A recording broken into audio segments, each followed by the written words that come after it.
So over this past weekend, one of, I would say, probably the most iconic, maybe most important pieces of sports memorabilia sold through Heritage Auctions for $3.72 million, I believe was the exact number.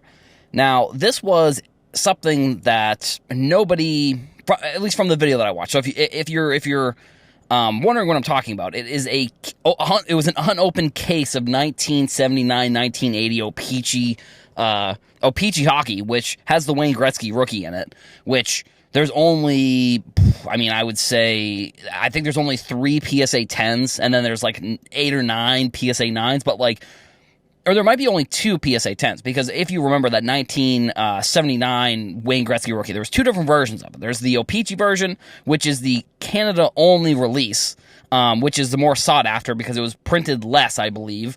Also, it was cut with wires rather than cut with like a actual paper cutter, like the Topps version was, which is the other version. Like I said, the Topps version. That's the other version. They both look exactly the same. The only difference is the back of the O-Pee-Chee version is in French. I was going to say is in Canadian, but that's not the language. French is the language that it would be in, which I think is really cool. So you can go to Heroes for Sale, my Twitter, or I think I'll try and see I think Hobbynewsdaily may have reposted this as well, but it was from Darren Ravel. He posted a video of Heritage basically talking about this. Like I said, one of the more iconic pieces of sports history, I would say, because, if you look at like the Mount Rushmore of sports cards, I think it probably is like the the Jordan rookie, the Jordan Fleer rookie, the Wayne Gretzky rookie. And from there, you can make your debate. It's probably the 52 Mantle, I would say, is probably in that category. And then number 4, there's a bunch of different ones you could put in that conversation. But I think the big thing for this piece here is that it was a 16-box unopened case that they said they drove up to Canada to get this case. And it was in like a pretty nice facility, like not even a storage facility. It was like in like a room, like an office. It was under a bunch of stuff. The people who own the case actually thought that they had, these are some of the fun facts I learned from watching this video about this story, is that the cases of O-Pee-Chee back then actually had the second year because it was dual year. It was 1997 or 1979, 1980. They put whatever the year the Stanley Cup occurred on the box. So the box says 1980 on it. And somebody, this is pretty wild that they would suggest this, but they're like, you should suggest, or the people were suggested to look inside the case to look at the boxes. I'm not 100% sure why. I have a feeling like this was probably done by a professional. I can't imagine somebody would just crack open the case like this. Because, even if you have a 1980 O-Pee-Chee case, that's probably, they were saying in the video, that's around the $350,000 to $400,000 range for an unopened case of 1980-81 O-Pee-Chee. 1979 obviously is going to have that Gretzky, but when they cracked open the case a little bit, they saw that the boxes were white, which those are the 1979 O-Pee-Chee, not the 1980. The 1980 O-Pee-Chee cards had a blue box. So immediately, that probably raises some flags where they're like, oh, maybe this isn't exactly what we think it is. Like, this is maybe a case of the 1979, which, again, obviously, in the video, they're saying that this is the nicest case they've ever, or this is the only case that they've ever seen. They didn't even think that case like this existed, but they're looking at the boxes, and they said, I think 13 of the 16, or 18, I know they said it was 13. I forget the exact number of how many they said there was in the case. I forget exactly off the top of my head, but he said, like, basically 80% of the boxes were still in, like, pristine condition. That the person, again, like they were saying, obviously they're going to be saying stuff like this, like, they've never seen a box, like, look like this. Like, they've never seen, like, even a box that looked as nice as these boxes did look like in this case. There were a couple that, because of over time, with it being a product that was, 1970, that was 1980, that was 50 years ago, which, again, I saw a video the other day on TikTok that was just like, doing makeup styles from over the past 50 years, and they started in 1980, and I almost spit out my coffee, and I wasn't even drinking any coffee, and that's not my joke. I've seen people say that on the internet, but it was so shocking that they said that they were going back 50 years, and they only went back to 1980. I was like, oh my God, like, it was so jarring. I was like, whoa. I took a step back. I was like, oh my God, that's insane. But either way, so this, that's 50 years ago. So 50 years of this box, I don't know if it was moved or what along those, what happened to it, but like, these people had it in what was your room with a bunch of other carts. So like, I'm imagining the condition of everything was probably in a similar state where they're trying to keep it as pristine as possible, and they brought it to Baseball Card Exchange, which, I mean, I'm glad that Baseball Card Exchange has sort of brought back their reputation, because they did have a pretty tough 2020 where they wrapped that Pokemon case and the Logan Paul Pokemon case, or yeah, was it the case or the box? I think it was a box. They wrapped the box of like the original starter booster packs for the original Pokemon set for Logan Paul way back in the day, and then he opened them, and it turned out that they were actually not like real cards, and even inside the boxes, the packs were like G.I. Joe packs, which, look, I'm going to be honest here, I'm skeptical about if any of that was real. If, based on the evidence and based on knowing Logan Paul and based on how I know that he's kind of a scumbag, I would imagine that was probably faked, and Baseball Card Exchange, unfortunately, just caught some strays in the creation of what this was. They probably were paid pretty handily, I would imagine, for doing something like this. Unfortunately, I think that they did lose a little bit of their reputation for a while, but I think, once something like this happens where, people are still buying these Baseball Card Exchange wrapped cases, $3.7 million for this case, for this Wayne Gretzky case, which, it's, I don't know what you do with this. This is one of the other things within sports cards that sometimes I don't exactly understand, is like, in this scenario, this person buys this, what are they gonna like do with it? Sure, they probably will put it, unfortunately, sports cards are the type of thing where it's like you have to buy it and then you have to put it away. Like, it's not really a thing you can put on display. Like, because even if you do put it on display, it's not like somebody will know like what it is, I suppose. I mean, in theory, if you have friends who are into sports cards, they may, if you put this in some sort of display case in your house, like $3 million, this is what I've talked about. We have the Caitlin Clark, which this is a little bit different, but we had the Caitlin Clark 1/1 Superfractor autograph from Bowman that sold a couple weeks ago for $78,000, which is now the by far and away the most expensive women's basketball card of all time. But there's opportunity cost when that comes into that. They're not, the people who are buying that $78,000 sports card, the people who are buying that $3.7 million sports card case, this isn't the last of the money that they have. They're not spending their life savings on this thing. They probably have the money, and they look at the opportunity cost and say, well, especially for this case, like, this was a case that nobody even knew existed. No one even thought a case like this existed. So the fact that it does exist, and the fact that they were able to get it wrapped and authenticated, and there was nothing wrong with it, is, kind of a miracle, if I'm going to be completely honest. Like a sports card miracle. I'm not going to exaggerate here, but a sports card miracle when it comes to, like, how wild it is that this case even exists in the first place. Because, like I said, these people, it was just a box that somebody had at their house that they didn't even know was 1979 because it said 1980 on it. So it's like, how would you, unless you have some sort of sports card person looking at it, like, who would have known? So they probably just put it in the far back. Nobody's even looking for it, really. Like, nobody, if they just think it's a 1980 case, like, sure, I guess maybe you want to have a little bit of an inventory and say, well, the 1980 case is still worth like $400,000, so you'd want to look at that potentially. But either way, I think it's really crazy that this case even exists in the first place, and the opportunity cost. This is a case like this. This may be the only case that will, because now it's not like this product is something where they just can remake it. Like, this is a product where the number of cases that still exist after this one, you'd have to imagine is zero. You have to imagine cannot be very high because of O-Pee-Chee being such a limited product, and because it's in Canada and not the U.S. You'd have to imagine that there's just not other cases like this sitting around somewhere, especially ones, like they said, that are going to be in this good condition. It's going to be really rare. So it's really cool to see that we are seeing this case being sold through Heritage Auction, through Heritage Auctions. Like I said, $3.7 million the person ended up getting for the case as well.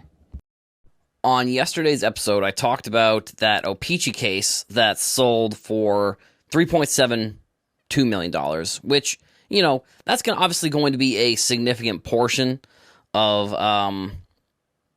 what Heritage's sales were this weekend. But overall, Heritage sold over $26 million worth of, everything from this weekend, basically. There was a bunch of other boxes I think they sold as well. There were like old Fleer baseball, a couple baseball, any of these boxes that are selling now, they're probably going to have like the top of the top rookies and, the top of the top rookies in them. They also had a bunch of cool memorabilia, like they had a Yankees World Series ring. But then the other big sale, and this one I guess maybe fell under the radar in my opinion. Like I didn't cover this. I didn't know that this was being sold. I mean, maybe I saw it in passing, but there was a PSA 8.5 Topps Mickey Mantle that sold. That sold for $2.3 million also. And there's only the 6 PSA 9s and then the 3 PSA 10s that are even graded higher than this one. Like it says it's one of the only 5 that are graded an 8.5. One of the only 5 that are graded at the level of a PSA that with a 9 or higher. I don't know exactly what that means, but that's just something that I saw. I'm looking at this in an article back in January 2021. I think we probably all remember that the PSA 9 sold for $5.2 million, and then I guess it must have been last year that a SGC 9.5, which in the grand scheme of things is probably it's higher than a 9, but it's not as high as a 10. So I think it's an interesting thing there with like comparing differences in prices, differences in grades.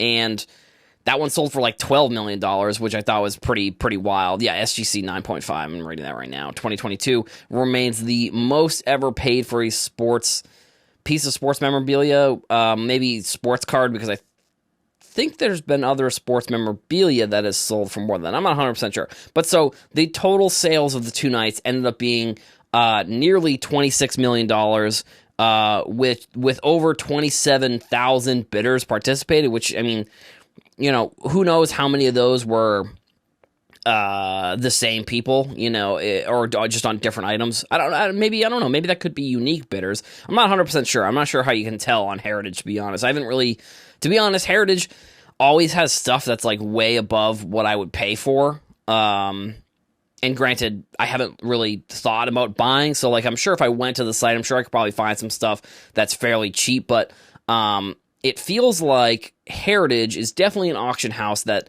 has more expensive stuff. Like, you can go to Golden every single week and buy stuff for $10, $20, which I think is very, I've done that a couple times. I was planning on flipping this stuff, but I don't know. I just didn't get around to it. I bought like 3 or 4 cards for like $10 a piece, and I was planning on selling them. I don't know. I don't know. Like I said, they're still in my inventory with Golden, so they didn't really work out there. But so I'm reading this article from Sports Collectors Daily, which is another phenomenal site that I suggest checking out. It has like articles like of stuff along these lines. I mean, recaps on some of the auction stuff along those lines. So in addition, there was in addition to the 1979, there was also 2 second and third release Topps baseball from 1966, a 4th series cello from 1971. I'm guessing these are all cases because the 1966 sold for $276,000. The cello box from 1971, which I think that's the Ricky Henderson, if I'm not mistaken, that sold for $198,000. And then there was a 1963 Fleer football box, which sold for $204,000. Now, some of these boxes, again, kind of similar to last night's when I was talking about the case, what do you do with something like this? Like, especially because also the person got the case wrapped. So, like, they got it authenticated. Is this something where, like, what does this how long do, like, and this is maybe, like I said, opportunity cost. I wonder when and how much that case, the O-Pee-Chee case will sell for in the future. Like, is somebody going to look back on that purchase and be like, yeah, that was a good, at 3.7, we sold it for 5. Like, that's probably, if it were to get up to 5, that's probably a reasonable profit, I would say. I mean, again, like I've said on multiple different episodes, this wasn't their last $3 million. So, like, I'm sure they have some sort of investment strategy, and especially, I feel like with specific cards, you might find that, and this is maybe an assumption that I'm making that may be correct or maybe incorrect. With specific cards, you might find people who are not as savvy as sports card people that you would if you're buying a case, because it's like the case, it feels like it just has like a different type of not mystique, but it has like a different level of like how much of a collector you are potentially, and that's me obviously kind of projecting here a little bit, like thinking that I'm just speculating here. I don't know for sure, but like if you're buying an unopened case and you're not planning on selling it, that I think would take an extra level of dedication to not opening these boxes. Where if you're buying one card, you might have a little bit, you might not be looking at as much info as you would with a case like this potentially. I don't know. That doesn't, if you're spending $3 million, you would assume that the person's doing their due diligence so they know what they're buying. But at the same time, we've seen stuff that has sold for in those high ranges. Not necessarily that these cards shouldn't, or the specific cards shouldn't have been selling in those ranges, but we've definitely seen, because you're going to see more cards than boxes. You're going to see many more. You probably will see many more O-Pee-Chee Wayne Gretzky rookies sell than you will like a case like this. Because like I said in the video, they said that the case was once in a lifetime, like they had never seen. Like people were saying I think they were saying in the video that they didn't even think a case existed, an unopened case. So again, like I guess it comes down to the question that I have for many people here on the podcast would be like, would you rather buy an 8.5 mantle for 2.3, or and I'm kind of generalizing those two purchases, because I think if you're spending 2.3 on a card or you're spending 3.7 on a case, you're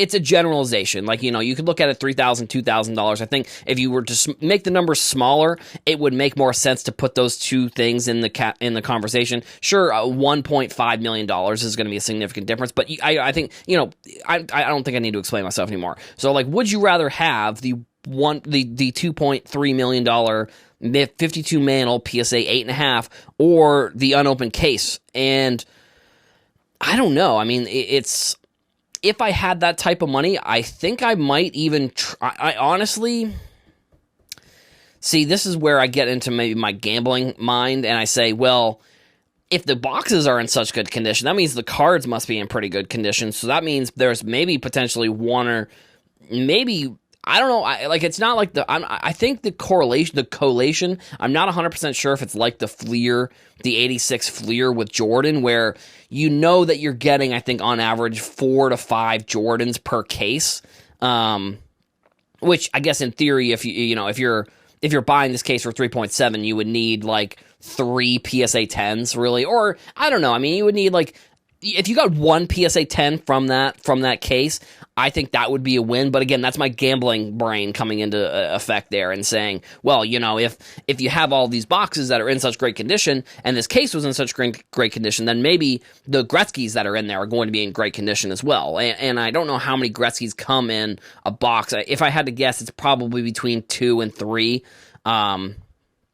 So I don't know. I think I'm pretty sure it was 16 boxes. So if you're getting like 30 to 35 Wayne Gretzkys within a case, I don't know. I mean, yeah, sure. And this is another conversation. This is another conversation probably for another day. Is like, if somebody it could be a gambler. It could be somebody who wants to open all those packs and send all those cards into PSA.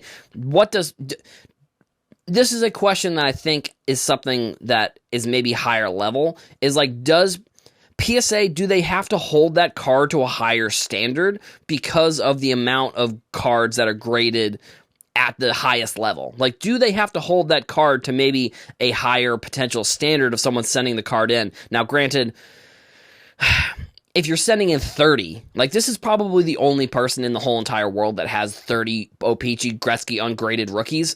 So if you're sending in 30, there's probably, I don't know what the chances are that one of them comes back a PSA 10, but if you get a 9, you get a couple 8s, you get a couple that are in the sort of high grades, maybe you're going to make some of your money back, but that's, again, this is my gambling head coming into effect here and saying, well, who knows what you could do here. It's probably just smarter to buy the card, rather than, I think it's an interesting concept to buy the case and then try and get them graded, because you know what you have, you have how many cards, and that the boxes were in great condition, so that means the cards inside are probably in decent condition as well. Or do you just keep the case sealed, and then in, 10, 15, 20, 30 years or whatever, do you just say, oh, we'll try and sell it for 5? I don't know exactly what you do there, but I think that's kind of the conundrum when it comes to buying box, and it's with Modern as well. So it's the scenario I have with Modern as well. Do you buy a box or do you buy the cards? I think that is a conversation that, if within sports cards, that I think is going to stand the test of time in the history of all of sports cards. All right, so I mean, just when you thought Topps, like, this is, and I think I've said this is one of the issues, I think, with the massive amounts of quick growth that Topps and Fanatics have done, and Fanatics potentially bring, or Fanatics having non-sports card people work in the sports card department for Fanatics. So apparently the card that Topps announced was these one of ones, the first card or first printed or whatever. Apparently the stamp on the front never made it to a bunch of them. Some people are saying all of them. I've only seen 2 examples, so I don't.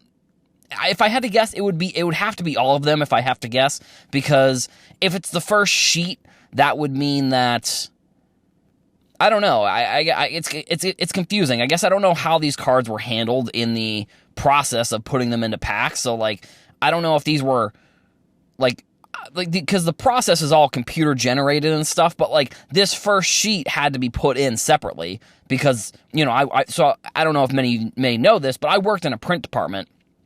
My first job out of college, which was back in 2015. So that's forever ago at this point, almost 10 years ago, which is wild. Shout out to all the people that I worked with there. I did take that job a little bit for granted. It was my first job out of college, whatever. But you'd have to, from my experience of working in this print shop, we weren't printing cards. We were printing like decks for the company that I was working for. It was a company in Boston. It doesn't really matter. But if you wanted like for example, the cover of the decks was always different than the first page. The pages that were just run through, and this is, you're going to have to stick with me a little bit here. The pages that are run through are its own thing, but the front cover you have to take the paper out, you have to put different paper in. Now, with this one, it's probably just a design thing, because I worked in kind of all the areas of the print shop and however it's sent over to the printer.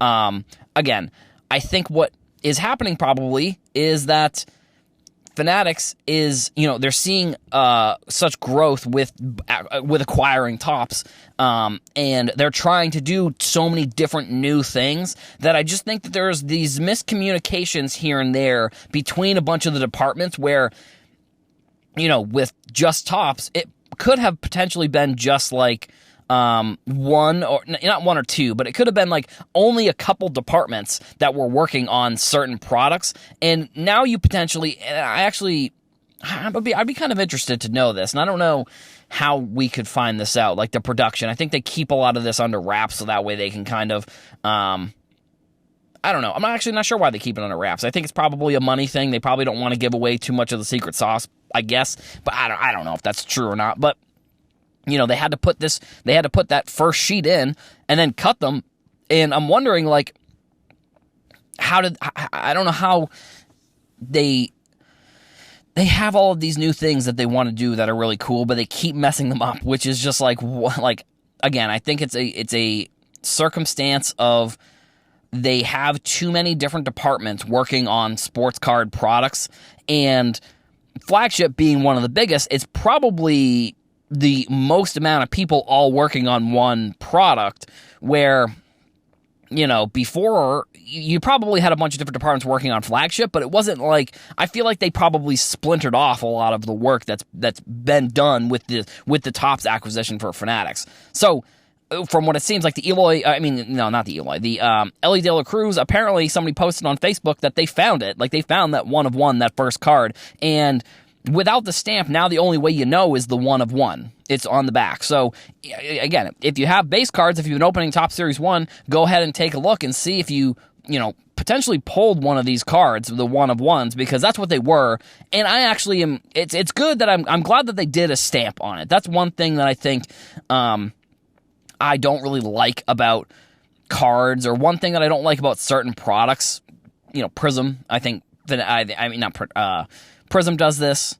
I think Flagship does it in a little bit. They come out with all of these parallels and all of these different colored cards, but there's no stamps on them, and I don't like that, because that to me feels like it feels a little fraudulent, if I'm going to be completely honest. Like, because if you're Topps or, Panini in this scenario as well, you could just say there are X amount of parallels within a certain product, and if you just have like hundreds and thousands of unnumbered parallels, that just gives you unlimited range to print as much product as you want. And you definitely heard me rant. I don't like that. I don't like that they have free reign to really do anything that they want within a certain product. And there's no sports card president that's like, you can't do this or you can't do that. It's all about what the company wants to do at the end of the day. And getting back to this 1 of 1, so that does have the 1 of 1 stamp, which I am a fan of. The unnumbered parallels, not a huge fan. I don't also one thing that Topps did over the past couple of years was they added a gold parallel that's not numbered, like a gold foil. I thought Flagship really had a pretty good system, if I'm going to be completely honest, with how they handled their parallel cards within packs. Like, you basically, and the odds as well. You could look at the odds from like 2018, 2019, even I think 2020 a little bit. You could look at the odds, and you were basically in a blaster which contained 8 packs. You were essentially guaranteed 1 gold card, numbered gold card, and you were also basically guaranteed 1 rainbow foil, which was like 1 in 12 packs. But like, if you're buying 2 blasters, the chance that you're not going to get 1 is probably pretty slim. I'd say chances are pretty high that you'll even get 1 in both boxes, because for the most part, I remember opening most boxes and getting one of these rainbow parallels. And I'm fine with, like I said, I'm fine with that one, because it's been a staple, it's been a mainstay within the hobby for so long. It's just when we start adding, like I said, a gold foil parallel that's not numbered, it makes things a little bit more confusing, in my opinion. And it makes the collectability a little bit harder for people, because they have to keep track of a gold number to whatever the year was, and now they also have to keep track of a gold random foil, and maybe potentially the rainbow foil, which now they've expanded those odds very significantly. Like I said before, and you may be even looking at your Series 1 packs going 1 in 8 packs for a gold parallel. Like, I don't even know what it is now, but I know it's a lot higher than what it was, or I know it's a lot higher than what it was. I off the top of my head, I don't know what it is now, but I know that the odds have got to be expanded. So like I said, if you have one of these, if you have a bunch of base cards and you've looked at them and you got a bunch of rookies, make sure you're checking the back for the stamps, because now there are just going to be a bunch of 1 of 1 non-stamped cards. And I don't know, again, this is a thing where it's like, I wonder if Fanatics is going to do some sort of redemption program here. I don't know. I mean, I'm thinking maybe they should just kind of cut it off and just walk away from this project here and just say, yeah, we messed this one up. Let's move on to the next one. Because that's kind of what they've been doing over the past year or so within cards, with all of the mess ups that they've had. They've been good at, contacting people and letting people know on social media, though. So I think you got to commend them for that, because other companies, you just hear nothing. It's just crickets, which I really don't like, because if there was nothing weird going on, just say there's nothing weird going on. Like, I don't understand why it's so hard for any company that's having some sort of controversy. If there's nothing weird going on, just say it. Like, I don't understand why we have to sit here and wonder and speculate about, is Panini or is Topps sending all of these packs or these boxes to influencers and all of these things. It just seems like it's unnecessary. But, if you, like I said, the last reminder here, if you have any Topps Series 1, just remember that the 1/1 first printed card, I forget what the stamp exactly said, don't have that stamp, but they do have the 1/1, they do have the 1/1 stamp on the back of the card. Yes, you heard correct in the opening. PSA, parent company, Collectors Universe, is buying SGC Grading Company, and that will give them roughly 90% of the market. This is unbelievable news. Details are not yet known. This is a special edition of the Morning Minute. I'm Danny Black filling in. Thanks for listening to this special edition. PSA is buying SGC according to Darren Rovell. News that broke late on Wednesday night. And the impact on this is totally unknown. It is not known if SGC will become a PSA brand or if they will continue to operate as a separate company under the Collectors umbrella. But the ramifications are unbelievable. It could be a universal registry. It could be industry domination, and you could see antitrust if somebody wanted to file a lawsuit. What would PSA take crossovers from SGC and honor the grades? It's really, the tentacles on this are unbelievable. So just thinking about what could happen, if you were to submit a card right now, would you submit it to SGC? It's hard to imagine that anybody would submit to SGC because you don't know what's going to happen. It is just an unknown right now. And I don't know that the cards from SGC will continue to hold the value if PSA is considered the premium brand under the umbrella. Some people might be familiar with Beckett, and Beckett had BVG, BCCG, and regular Beckett. And BVG was for vintage, Beckett was for modern, but BCCG was for the Beckett Grading Club, or Beckett Collectors Club Grading.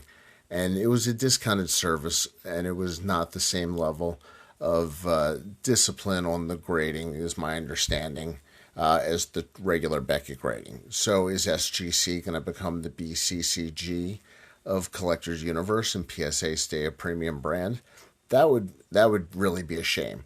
The three most expensive cards ever sold are all SGC cards. So when you think about that and you think about SGC's domination in pre-war, it really leaves a lot of questions. There's also some people that are just pure loyalists to SGC, and there's pure loyalists to PSA.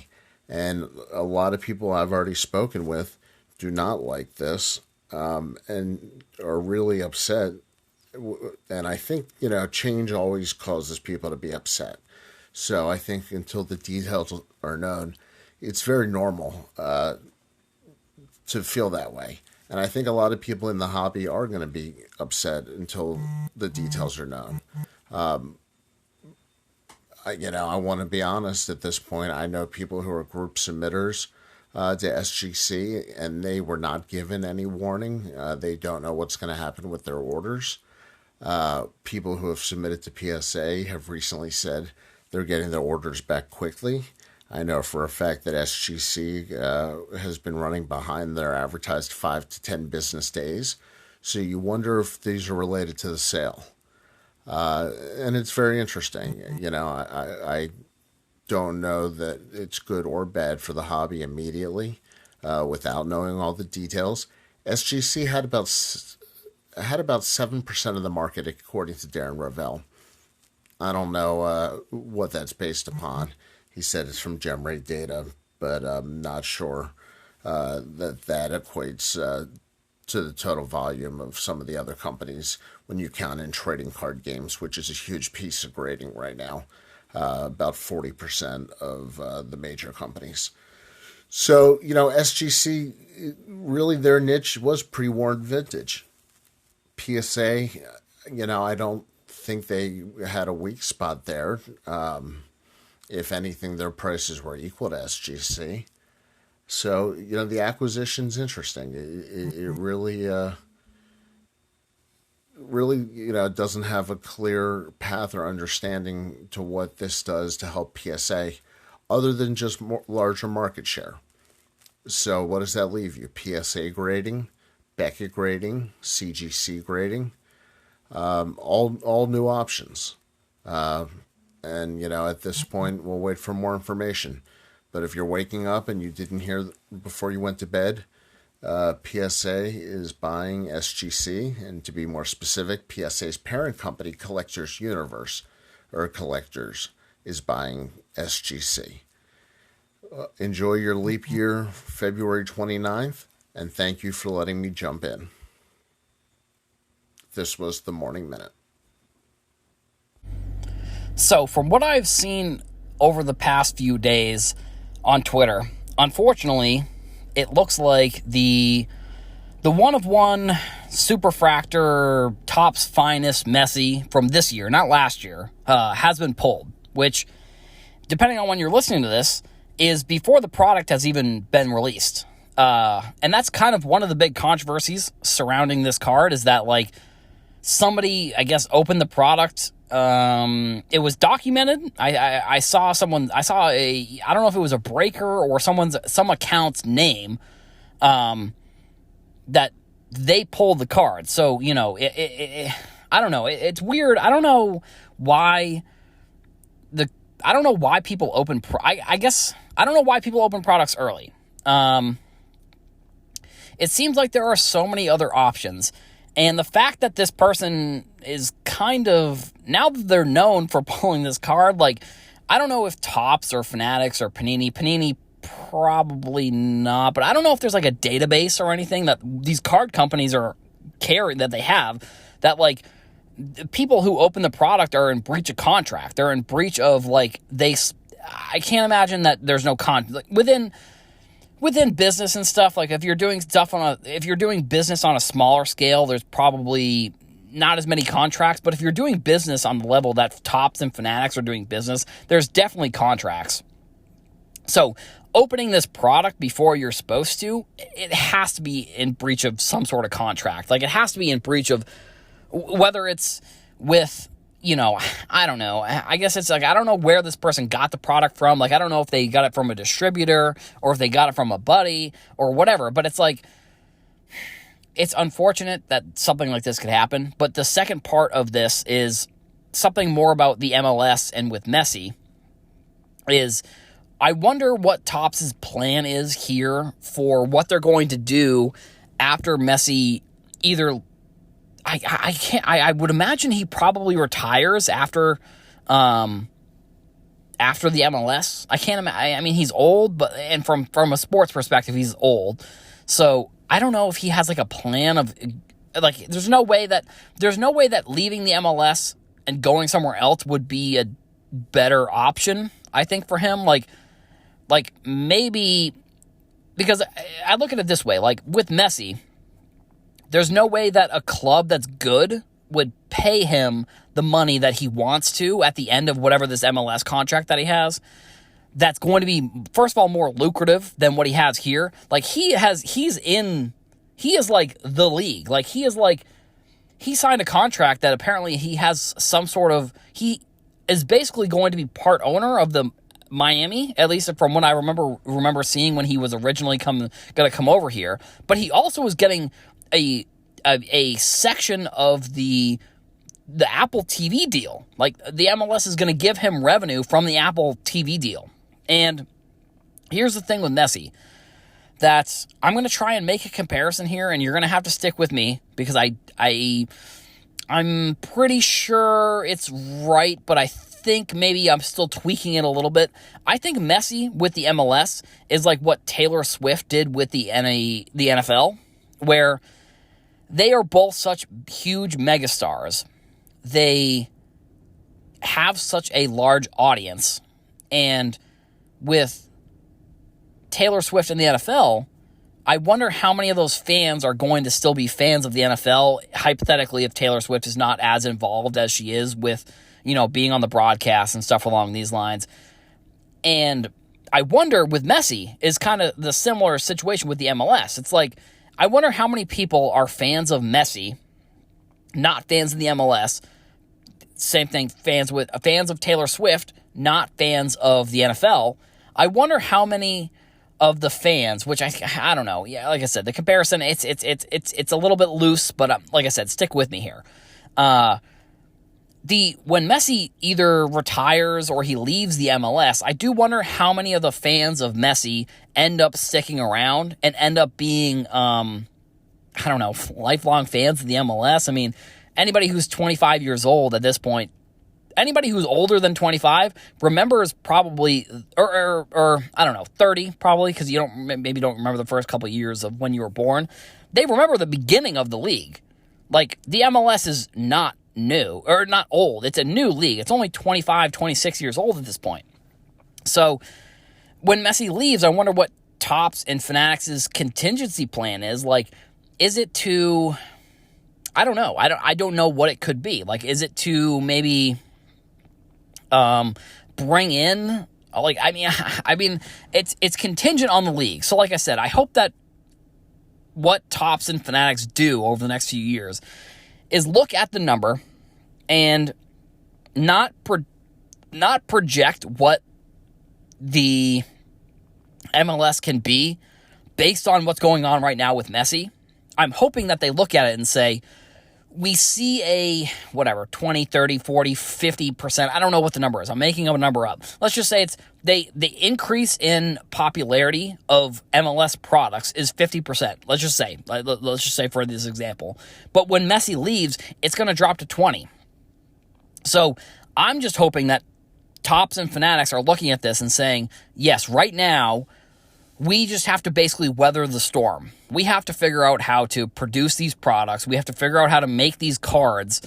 We have to figure out how to make these cards, but like almost stay like, don't grow. Like that's the one thing that I think is going to be very hard and almost, I would say almost impossible for Topps and Fanatics, is to not grow employees and grow the business. But like, because after Messi leaves, I think we're going to probably see a significant shift in what people are interested in if they're interested in the MLS. Sure, there might be people that are stragglers and they stay for the ride, but I don't know. I do hope that Topps and Fanatics are making some sort of contingency plan here for when ultimately Messi is too old, he retires, and they can't rely on like him being the biggest player in a product, like, because that's what he is now. MLS right now, from last year to this year, and the Messi card is going to be the card that people want. So I like I said, I just am hoping that they're looking at this and realizing the gold mine that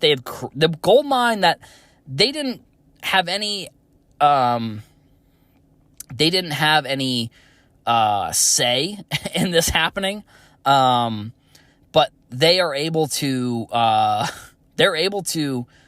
realize that they've caught a time period right now within soccer that they're never going to be able to replicate, because it's like they don't have any say in where players go. So it's like the fact that Messi came to the MLS is really insane. And I hope that they make sure that they check themselves when they're thinking about this, because It really is. Like, it's really one of the craziest sports moves of all time is Messi coming here, and most influential, most, helping the league, like doing all of these things. And if Topps and Fanatics can make sure that they, if they produce these cards, just make sure that in 5 years from now, they don't have to do a ton of layoffs because they expected that the growth was going to be forever, because that's one thing within, and this is my last point of the show, is like within content creation. I actually talked to Danny about this the other day, is like we see content creation and we see the growth sometimes, and we expect that the growth ends up being what the norm is, when the norm is really below what the growth was, but it's above what our old average was. So I'm hoping that Topps and Fanatics look at this the same way and say, when Messi is gone, we're going to see a drop, but hopefully we can set up the infrastructure, and hopefully we can set up products and entice people to buy these products that maybe they care about Messi right now, but once Messi is gone, they're still going to care about MLS and soccer cards.